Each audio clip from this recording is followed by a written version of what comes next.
गिबियावनो नैबे प्रेस मिटनि गेजेरजों बर' माहारियारि फरायसा आफादनि जानानै आं नैबे क्रिसमासनि गोथार फोरबोआव बयनिसिमबो अननाय आरो सिबिनायखौ बावहरग्रोनाय थाबाय आरो बेजों लोगोसे फैबाय थानाय गोदान बोसोरखौबो बर' माहारियारि फरायसा आफादनि जानानै बयनिसिमबो गिबियावनो आंनि अननाय आरो सिबिनायखौ जासिहरग्रोनाय थाबाय।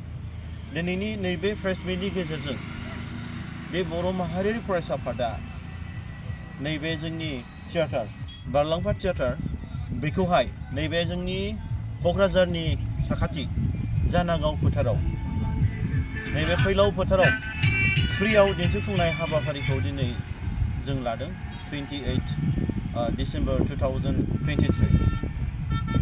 दा खोथाया जाहैबाय बे बर' माहारियारि फरायसा आफादा बर' हारिखौ रैखाथि होनो बर' हारिनि जौगानाय बर' हारिनि थांनानै थानायनि खामानि मावनो थाखाय जों ओंखारबोदों। दा मोनफ्रोमबो बिथिङाव जों टटेल रेभलिउसन लाबोनायनि खोथा जों सावरायबोबाय थादों।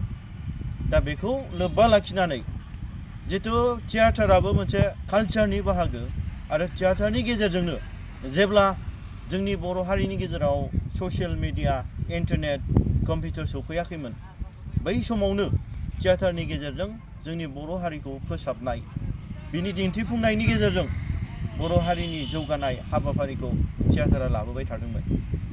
दा जों कालचारखौ फोथांनो थाखाय दिनै नैबे बारलांफा थियाटार बादि एबा गुबुन गुबुन थियाटारफोर बादिखौ जों फोथांनानै लाखिनोब्ला जोंनि रायजो राजानि मदद नांगौ, अडियेन्सनि गोनांथि दङ।